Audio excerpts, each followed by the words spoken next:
Dennis from Flagstaff running for CD1 against Anchor Patrick. I wanted to tell you about some ingenuity that I think is incredible. And that is have you seen the new McDonald's value meal? It's the Obama, Pelosi, Kirkpatrick meal. And what you do is you go up and order anything you want, and the person behind you pays for it.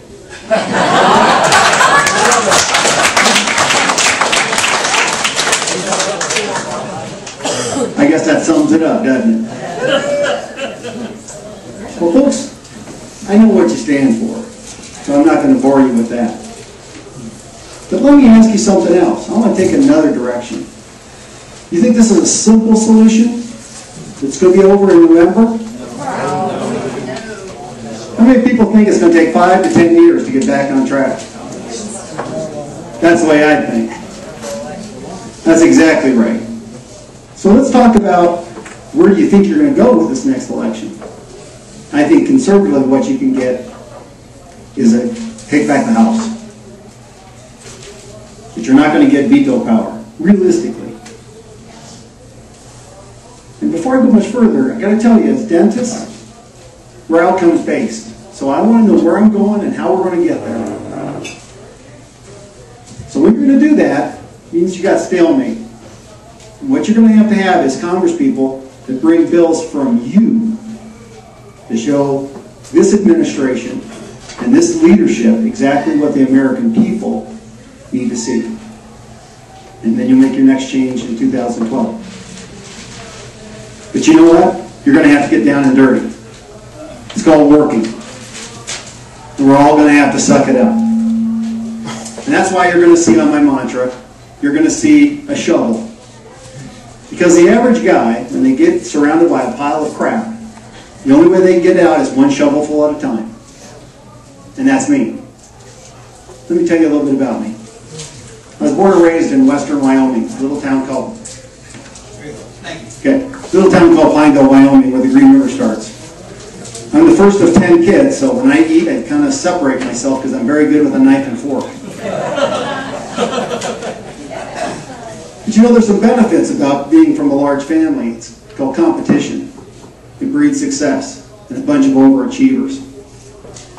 My parents were really good about that. They were also good about telling us and teaching us, if you see something wrong, you better take it on. So let me give you a little history lesson. Pineville, Wyoming was targeted by the Nuclear Energy Commission in the early 70s to really do a bad experiment. They were going to take, it sits on this big oil shale bed. And what they thought they were going to do is take a nuclear bomb, drill it down 14 miles away from Pineville, detonate it, and all the oil was going to come out of the oil shale. And they were going to go drill it up in sweet Irene. Now let's go back to geography. Who knows anything about the Yellowstone Calderon? Thank you. Okay? Well, that Calderon is huge.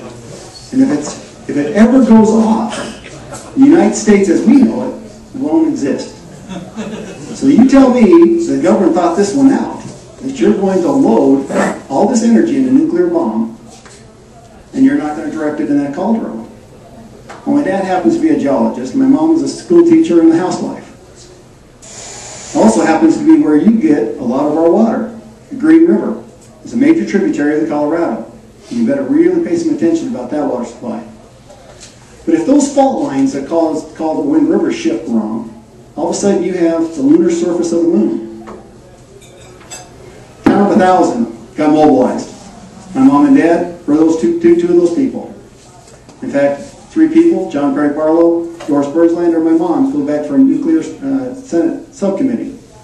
And most people believe it was the third person who spoke that derailed that committee and the Nuclear Energy Commission. Guess who that was? My mom. Do not insult me that you can't do something and you can't get it done. One more story. Federal government. My grandfather was a sheep and cattle rancher. Yeah, he brought Angus in Hereford country. I know. Those are fight words.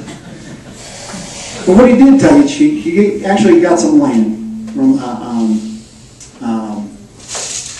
an old trapper.